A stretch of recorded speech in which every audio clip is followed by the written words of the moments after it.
Hey, you. Thanks for tapping in to Untapped CAG, podcast about sobriety and mental health, where we look at different perspectives into sobriety and mental health so you can take something, implement it into your own life. Where we believe there's only one right way to get sober, and that's the way that works for you. I'm RJ Zimmerman, and I am excited to be joined today by a fellow This Naked Mind certified coach and owner of soberconvos.com coaching business, Kelly Johnson. How are you doing today, Kelly? Hi, RJ. I'm happy to be here. I just took my glasses off because I was like, let me just get even more authentic. But excited to be here. Yes, my website is soberconvos.com and my Instagram is at sober_convos, CONVOS. So you can find me there. And I'm a coach with This Naked Mind along with RJ. And yeah, I'm excited to be here. We're excited to have you. So, why don't you tell us a little bit about your backstory, how you got into coaching and the sobriety space? Yeah.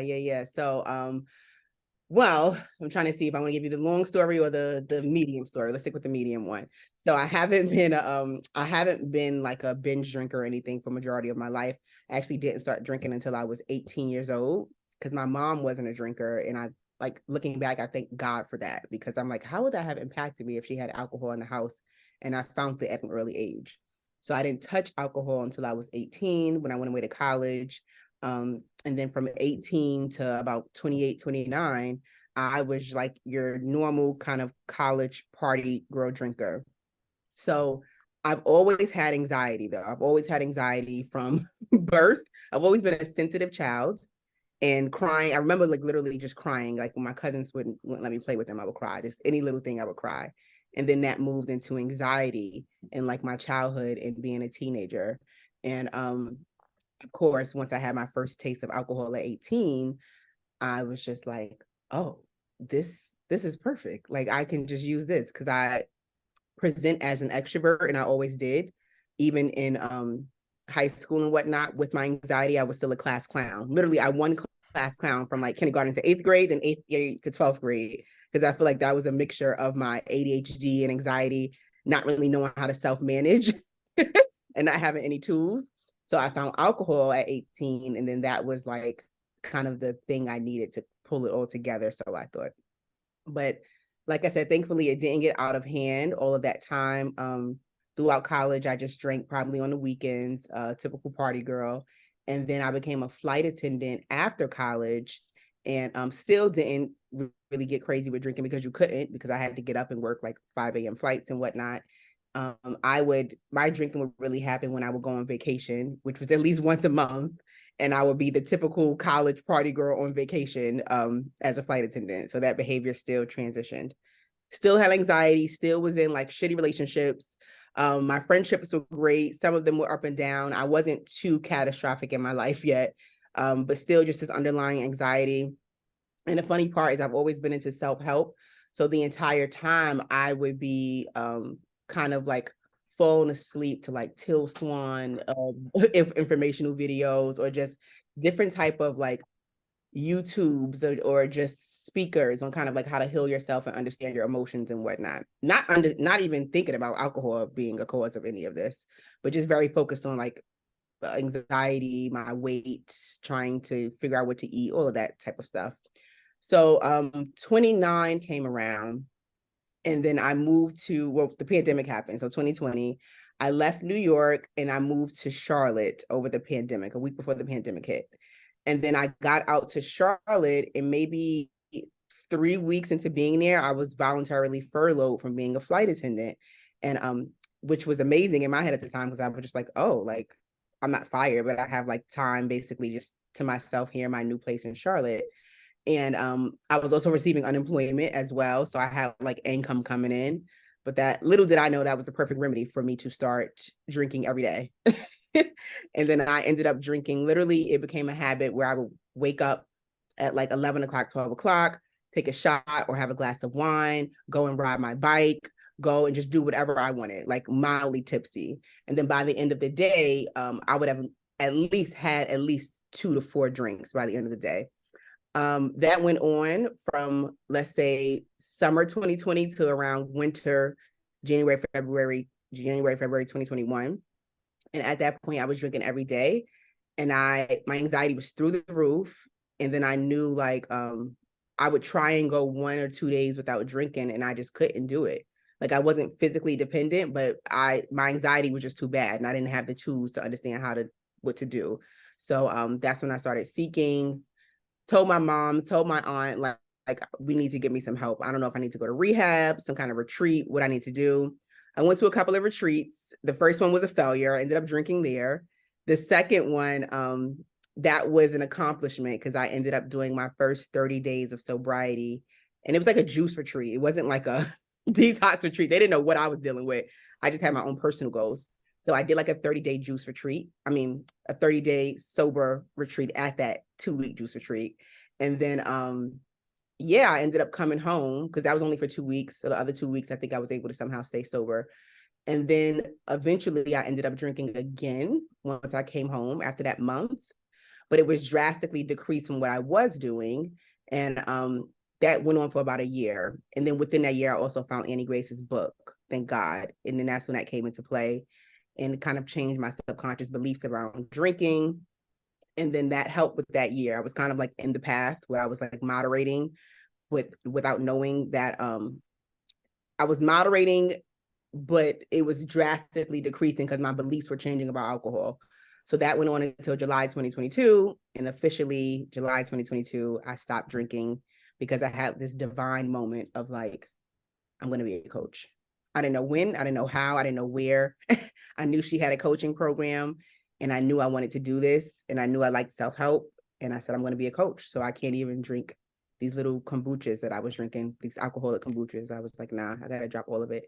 And then what was that? Maybe August, September, October, November. 4 months later, I started her coaching program. Her application came out. So I feel like everything came together to support me once I made that decision. And that's Yeah. it. That's really awesome. And how you decided that I'm going to be a coach and like that was the catalyst to launch you into this.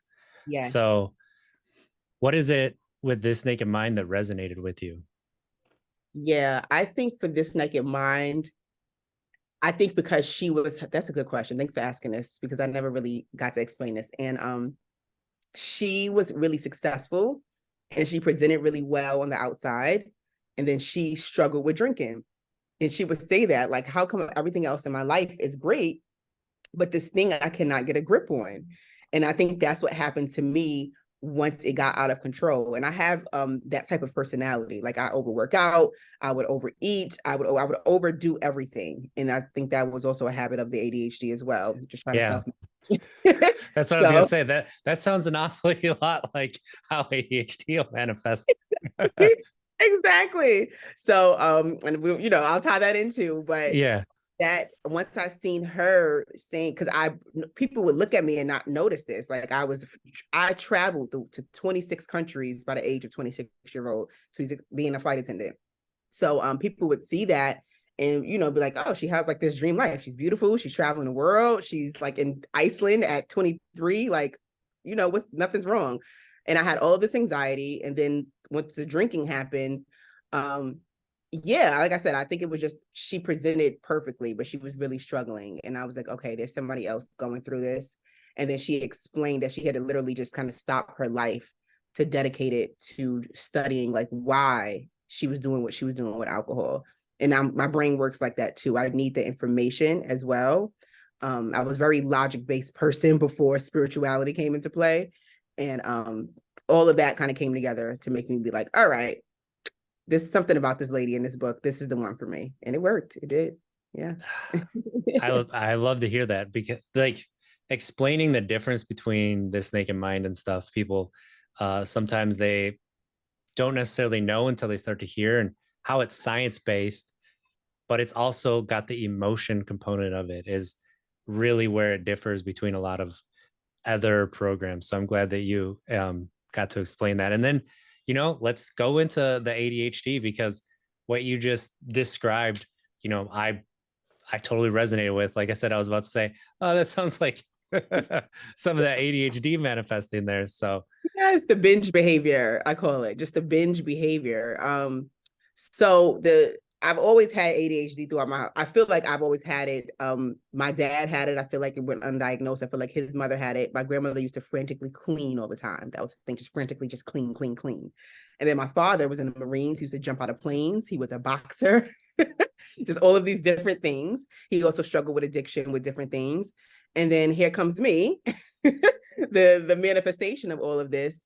And mine's came out, I feel like, and I went through that path on purpose. Like I was a very sensitive child, because I feel like my parents, nobody really, they didn't have the tools to understand or manage their emotions. So they bring this child along that's sensitive to all the emotions, where somebody has to be forced to help her and deal with this. But I still wasn't presented with the correct tools. And I feel like that sensitivity went into high anxiety, AKA undiagnosed ADHD.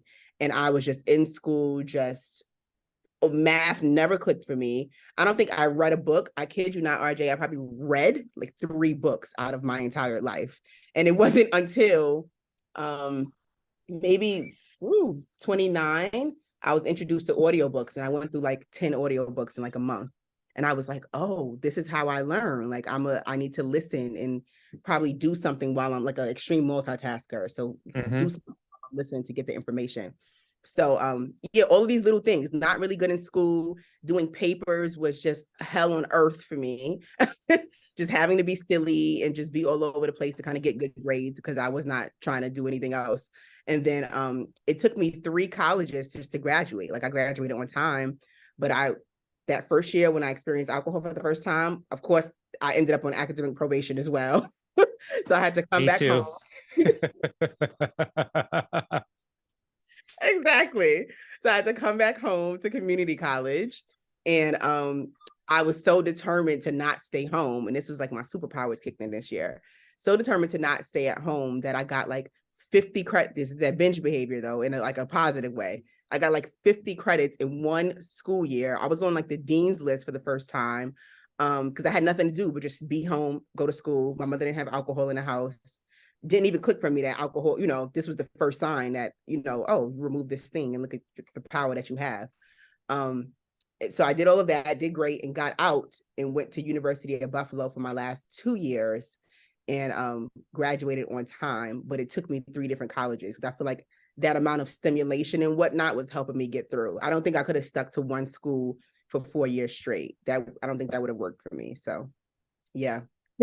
That change of environment's real with being able to bring us back to focus. Like for those that don't know, I'm also ADHD, late diagnosis in my Yeah. 30s. Yeah. And it's when you hear people talk about like being late diagnosed with ADHD and how they navigated life before that, like so many people with different substances, with different, I would say escapist tendencies would be a good way to describe it, where you have this something that all of a sudden you don't have the thoughts in your brain that are just constantly letting you know, highly critical, I would say. Yeah. To put Yeah. it mildly, like mine was a fucking asshole and Yeah. Absolutely. it didn't stop for a very long time. I would use my brain. It's funny that you brought that up, because I just realized like now I'm really working on it.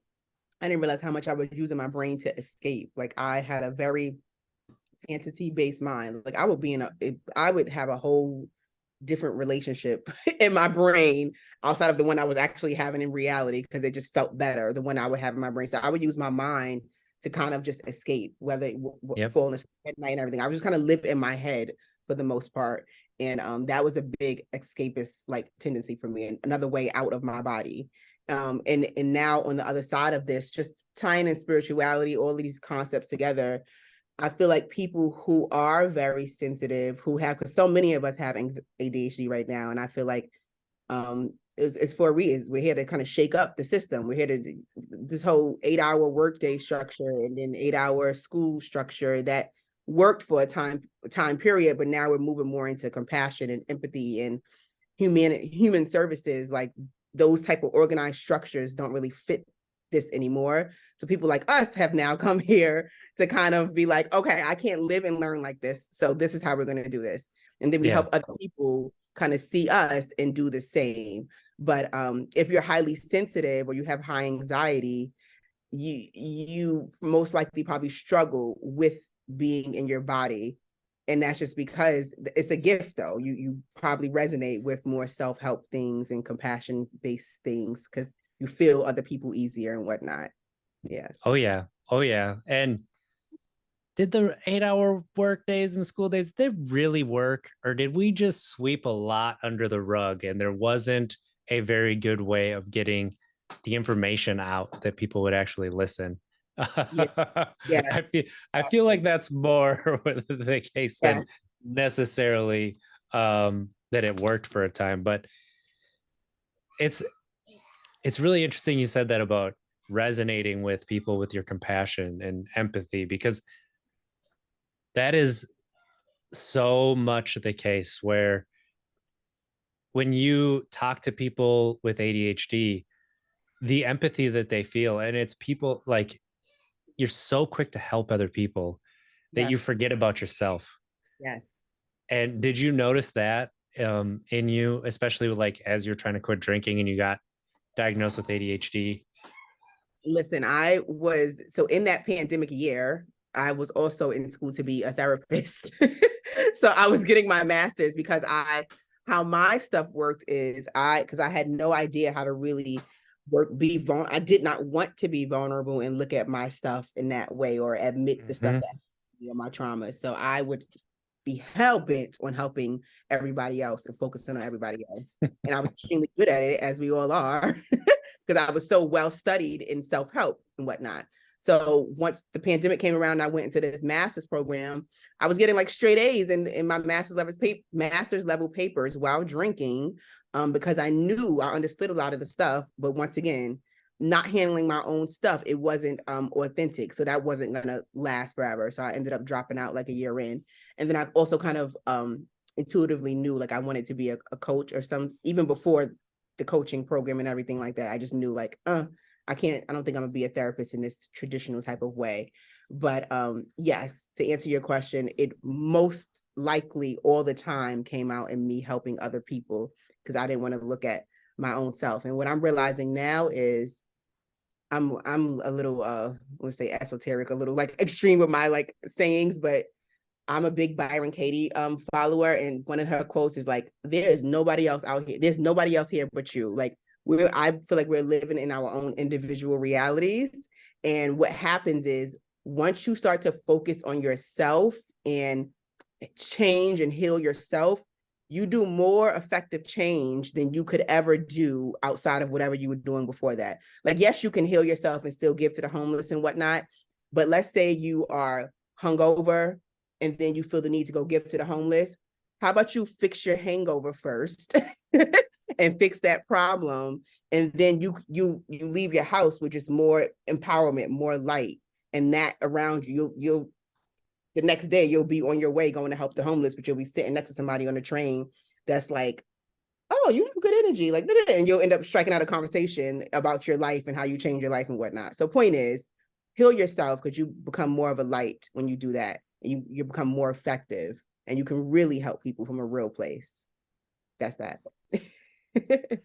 I love that. I love that because that was me. Like what you just described absolutely was me. And then when I started to really do this work and heal myself, I have two kids who are 5 and 4, and it's completely changed the way I parent, completely changed the way that I relate to other parents, to dads especially, and then how I navigate the world. The people that are in my life now, um, are people who are there that lift me up for no other reason, not looking for, anything for me to give them, but just because they're there to lift me up. And that's something different that my friends before, it's not their fault that that wasn't the case, but it's a deeper friendship now than what I had before. And I didn't realize how much that was the connection I was looking for. But Yeah. so, a lot of people say the opposite of addiction is connection. And I usually take that a step further. It's self-connection, Yes. because we're Yes. so disconnected from ourselves. That's why we end up wanting to escape. Yes. So when you Absolutely. come back in, it creates that connection. Yeah. And I feel like everybody is a reflection of you. So no Mm, wonder why people that you're experiencing now, it's a whole different type of relationship because you have a different relationship with yourself. So everything that's going on, like I kid you not, just now I'm in here. My mom went on vacation. I'm visiting my mom in New York right now. I'm in her house. She went on vacation for 2 weeks. Her sister lives like right next door to her. They're the cutest things ever. So my aunt is like coming over now, and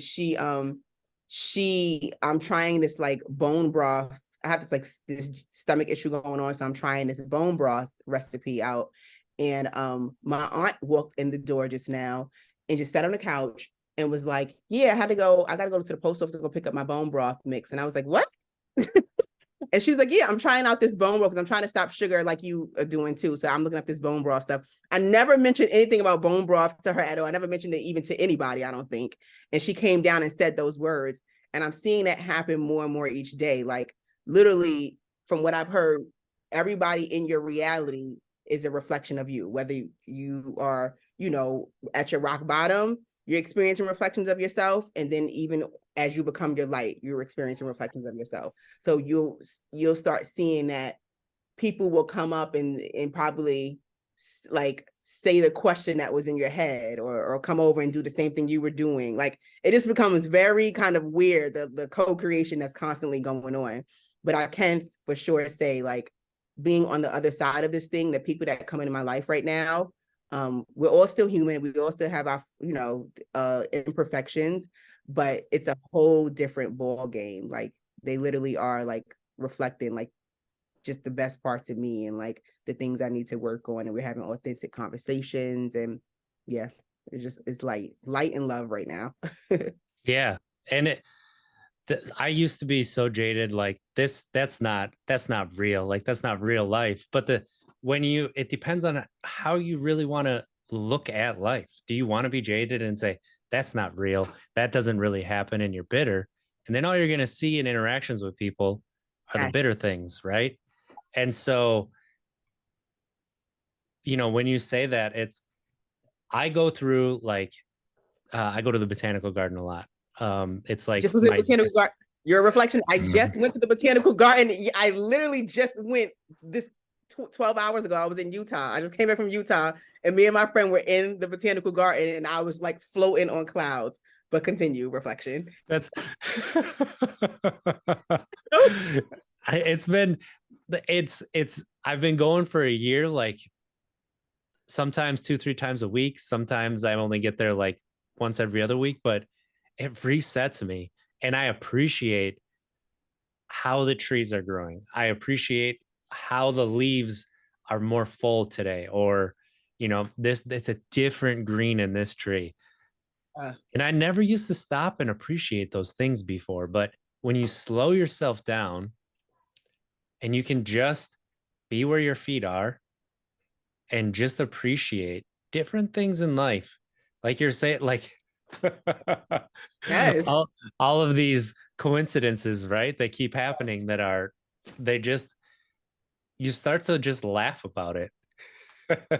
Absolutely. It becomes like this amazing kind of game almost, like, oh, this is okay. I see I call it literally my turn. I call it the God Matrix. Like, oh, look what the God Matrix is doing again.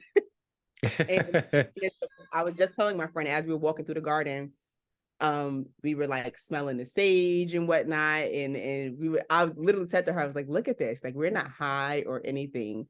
And we're just here like elated, like, oh, look, come to this plant. Oh, come to this, look at the mint family plant over here. And I would have never, not like 5 years ago, even I would have loved to. I think I used to look at people doing this type of stuff and just kind of be like, how? Like, how do you do that? How do you go somewhere and not be like high? Because I feel like I was always on something. Like even if I wasn't drinking, I would just be high off of sugar in that moment. Like I was always just doing something was in my body to not keep me completely there and present in my body in the moment. So I think I used to look at people just like, how the hell do you get there? Like that, my higher self kind of knew like I wanted to get to that, but I had no idea where to start. So and I had no idea that alcohol was going to be my start. That was the funny part. Like I always did think I was going to be a therapist or in this field. I had no doubt about that. I probably would have just kept going to school or something, but I always wanted to be in this field. And then the sobriety thing, that was the life part that was like, oh, this was like the little kicker in all of this. Like, oh, you're gonna help people, but you're gonna help people in this way once you figure this thing out. Because once I got sober, all the dominoes started to fall. So once I got sober, I was taking Benadryl literally every night to go to sleep. And so I have terrible allergies. I don't know. I feel like sensitive people, if you have allergies, I feel like that's a part of just being a sensitive person. And so I was taking Benadryl every night. And then once I stopped drinking, I was able to recognize the Benadryl was also becoming it was like a depressant on my nervous system. So I went days without taking it and I felt like better. Because even when I got sober, I was still kind of like depressed and sad. And I was like, what is going on? Then I went days without it and I was like, And then I tried it again after like going a month without it. And I was like crying in the street the next day. And I was like, the Benadryl. Like I had no idea. Yeah, literally. And I don't, not to say that that's for everybody, but I think because I was taking it for so long that it just was completely shutting my whole system down in a way, like just really just like a depressant. So once I knocked that out, then because I would be able to eat sugar and then take a Benadryl and still go to bed. So then I had to address the sugar thing, which I'm still working on to this day. Welcome but like, to ADHD. Yes. That's what I'm saying. I had all of these little things. And then I stopped. Once I stopped that, I was able to not work out so much because I was like a workoutaholic, of course. And that gave me more time to do stuff like this. So it was like the thread was pulled with alcohol and everything else started to just come apart and I had to heal it all. So yeah. Yeah. And it's funny, like the sugar thing. I used to be able to drink a liter of Mountain Dew and just go right to sleep, or drink a 30-ounce black coffee and no problems falling asleep. It just like ADHD is magic. Yeah. At times. Mm-hmm. Yeah, actually. And you know what? So that was the main thing when I after the pandemic. So once I tried to get sober in 2021. So 2021 was the thing. Like I was trying to get sober. And in that year, I had to start addressing everything. So I remember my mother came to Charlotte with me. We went to my doctor and I was like, I have ADHD. Don't even listen to my mother. Like I have it. So let's address this right now. Give me some type of test, some type of medication, but let's address this. So she like gave me like a little test. Of course, I passed it with flying colors. It was like, I know I have it. It's now, what are we gonna do about it? And I started on Wellbutrin. So Adderall would have been too addictive. Thank God I did not do Adderall because that would have started a whole nother process. So because I had tried Adderall like in college, just recreationally, but whatever. Yep. Exactly. So Wellbutrin was prescribed to me, and that really helped me when I first started to get sober as well. I want to say that helped me within my first like 30 days that I did. That was the thing that helped me. And I never stayed on it really long term, but they say that that's like the poor man's Adderall. So that was something that worked for me, as opposed to like, because I would try Lexapro and other antidepressants and those never worked for me. And doctor was like, yeah, because you're depressed because the symptoms of your ADHD. Yep. Yeah. So it's interesting. I would recommend whoever's hearing this to explore, just to get really curious about your personality and your traits and stuff, because yeah. Yes, I'm so glad you said that, because your story about the Benadryl too is a really amazing, point to emphasize of pay attention to your body. Like you understand, right?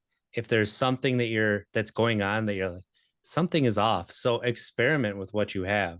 And if you have a medication that is like that, make sure you're talking to a doctor or medical professional to help with that. But when I got diagnosed with ADHD, it was like this weight off, like, oh, and it's not that it's an excuse. It's just, oh, this explains so much about me.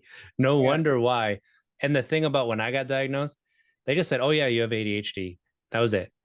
I didn't get talked to about symptoms manifesting, didn't get talked about anything. Learned it all through talking to people.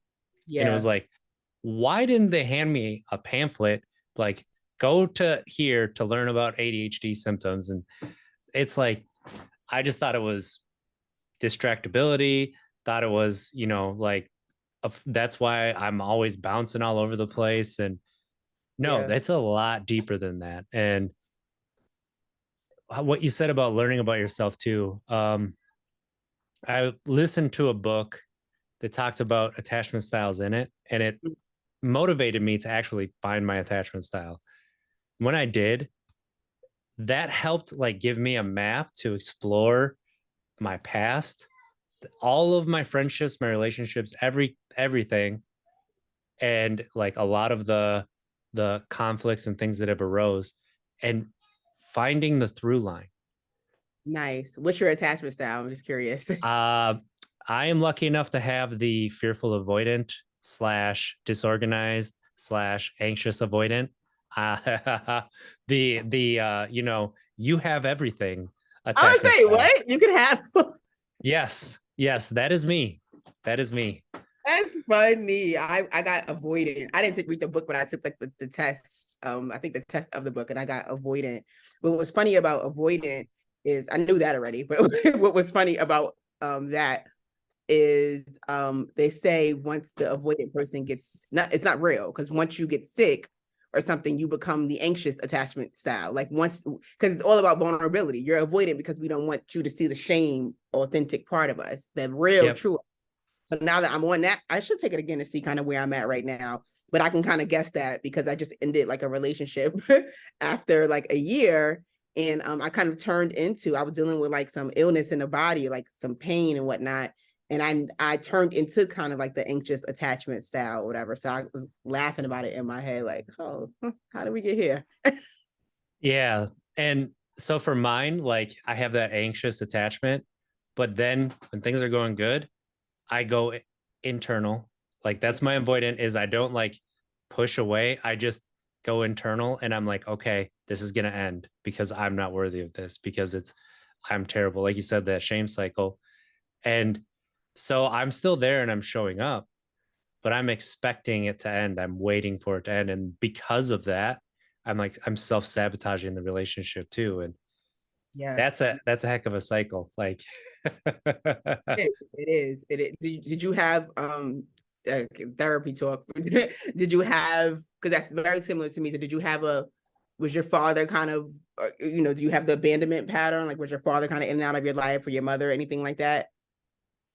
they were there, but the um emotional and mental, Mm, so that's where it was like in and out, and where it showed itself was um you know i would I'd want that care from the caregiver, wouldn't mm-hmm, necessarily get it, so then I'd have to take care of myself, but mm-hmm. I'd still want that, but then I wouldn't get it. And so it was like that through most of my life, honestly, to be perfectly honest. So like it understanding that attachment style, eventually what it led to is 2 months ago or so, like I found these beliefs, these core values that were instilled in me of where I was actually starting from on my self work. Mm, And like when I figured that out, it was like there was a gap where I thought I was starting from to where I was actually starting from. And when I found where I was actually starting from, it was like everything slid down, and my cycles of feeling unworthy and having some self-sabotaging stuff, they almost disappeared, where it was like it takes a lot longer. And now that I see it, I can flip it really quickly because I nice. know where it's starting from. Yeah. And that was something that without that attachment style, without looking into with honesty on my relationships, my foundational relationships, my relationships with friends, and past relationships, all of that. If I didn't have that honesty, I wouldn't have found where my actual starting point was. And Mm, so now that I know that, like I said, it's like, oh, this is where I'm starting from. And both times it was like it removed this block of energy in me, and I stayed up for like 48 hours. but it Mhm. wasn't a manic 48 hours. It just like my body was like, oh, I don't have to put energy to that anymore. Now we have all this energy. What are we going to do with it? We're not sleeping. You can try to Yeah. go to sleep, but it ain't happening. Melatonin down, probably. I do not like not sleep. Well, and so I was a line tech for 10 years. So like a high voltage line tech. So if the power was out, I'd be out working. So I was used to Okay. having very, very long days, sometimes 24 to 30 some hours. Wow. Okay. Wow, that's interesting. Of course, you would find a job. And guess what job? I'm in sales right now. Mm, And of course, I'm phenomenal at it because of course we find jobs the same way I was a flight attendant because yeah. something intuitively in me knew. I knew it from freshman year in college. I was like, I don't care what degree I'm getting. Even if I was a therapist when I graduated, like I got that degree, I still was going to be a flight attendant because I knew something in me knew like you're not going to be able to just sit down at a desk job at 22 years old. That's not going to work for you. It hasn't worked for you up until this point, so it's not going to work now. So flight attendant kind of came in and saved the day for me. Like it gave me a job, but I didn't have that traditional like job expectation. So I didn't have my first like remote sit down job until 30. Honestly, I was a flight attendant from 22 to 30. And even that, and now 30, I'm now 32. Both jobs that I've had have been like working at startups, independently, work from home. So they're kind of like my style. And I feel like they're getting me here for me to kind of do my own thing. So yeah, I don't think I was ever going to be cut out to like be in an office. Like I just didn't come here to do it that way. And that caused me a lot of pain. Like I was like, why can't I, just sit down Yes. and get a normal damn job and just be still and just do it this way? But once again, once you go on the other side of this and you start becoming like your authentic self, start getting really self-aware, you start learning how to manage. Because all of this is about understanding the self-management, the correct tools, and learning how to apply all of this stuff and tie it together. That's all that we're doing. It sounds like, all right, like these are all of the things that help me. So now I'm going to be a coach, and we manifested this type of program, and we could show up in our authentic selves and kind of help other people kind of do it the same way. So, yeah. Yeah. And that's the thing too, is like we both went about it our unique way, but there's things that have crossed over that we both did and did it somewhat differently, but we did it and Yeah. that's what I want people to really take away from. That's why I say, take something and implement it into your life at the start, because that cookie cutter, it doesn't work. Yeah. And that's And what this naked mind, yeah, that's what this naked mind does. That's what I've been trying to convey before I found this naked mind. That's how I used to train when people would come to the crew as a line tech. That's what it sounds like how you're approaching. It's about finding your unique way, but you can use these as stepping stones to find your unique way.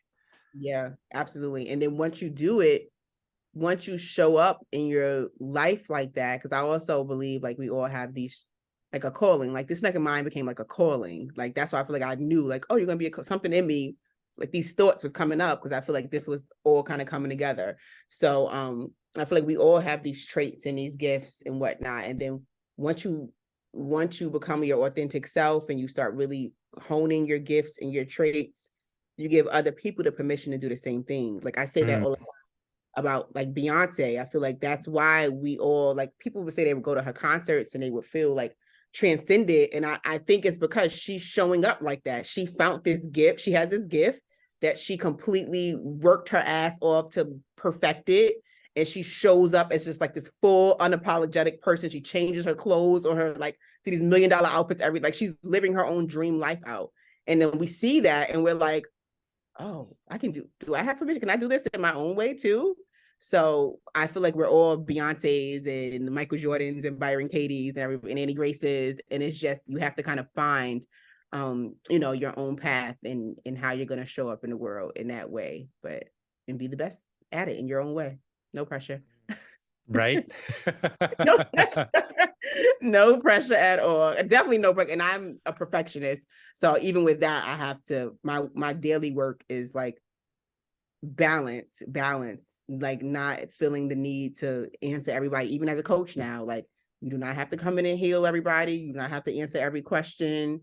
You do not have to overwork yourself. Like, balance. You're still loved if you don't do this 100% correctly.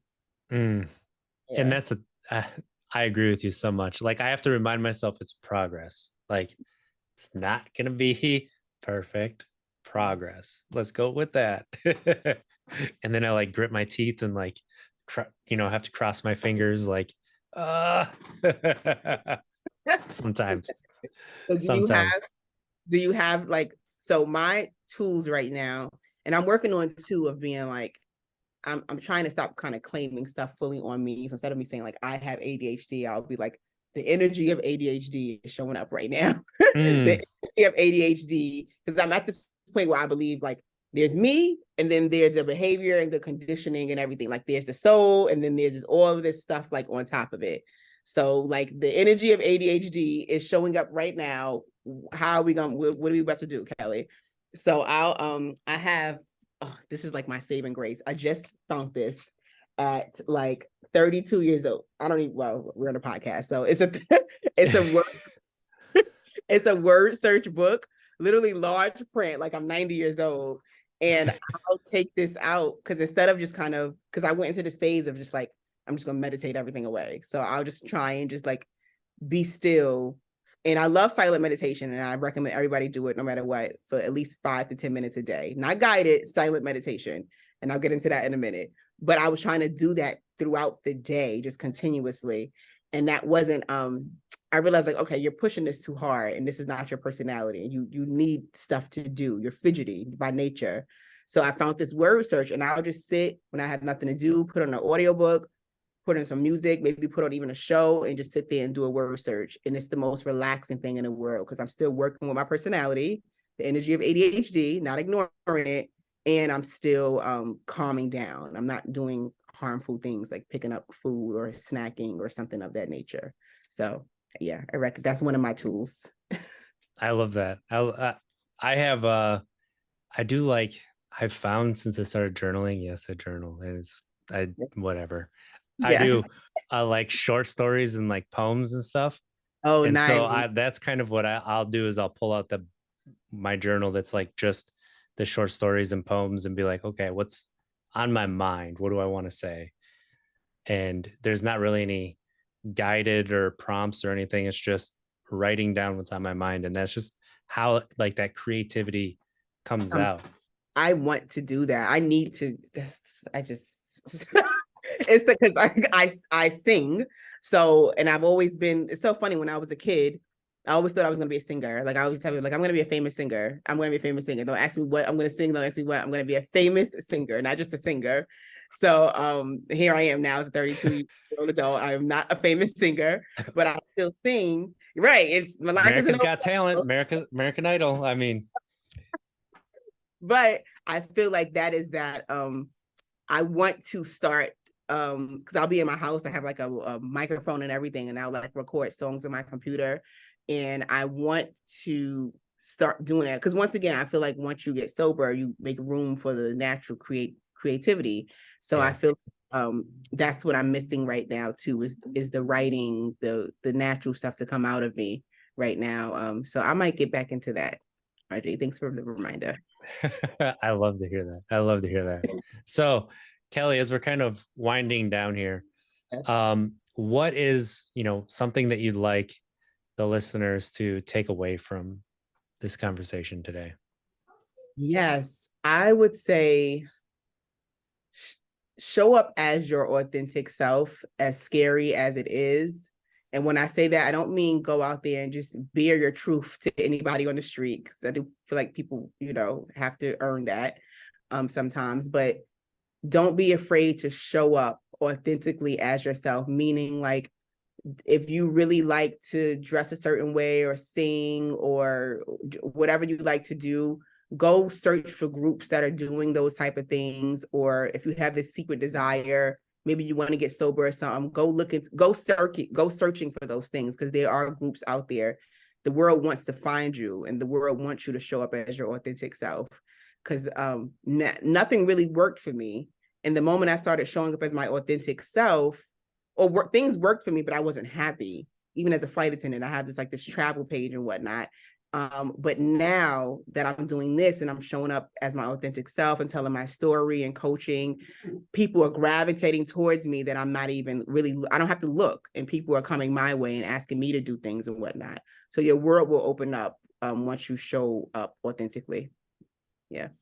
And that's the truth, because you learn who should be in your life and who shouldn't. And as painful as it is, when you learn that that's how it's working, Yes. it makes it a lot easier to navigate. It does. It does. Yeah. Thank you. Thank you so much, Kelly. Where can people find you to keep up with you again? Yes, definitely. So once again, the website is www.soberconvos.com. And then my Instagram handle is at sober_convos.com. And then also I'm a This Naked Mind Institute coach. So you can go on the This Naked Mind Institute website to the directory and the list of coaches. And my name is Kelly Johnson. All right. Thank you so much for coming on with us, Kelly. This was a fantastic episode. And I really like your perspective on life, let alone everything else. So this has been Untapped Keg, everybody. You can find it audio platforms, YouTube. You found it already. So let's try to be better tomorrow than we were today, because if we don't make it, we tried. Have a great week, everybody. I love you.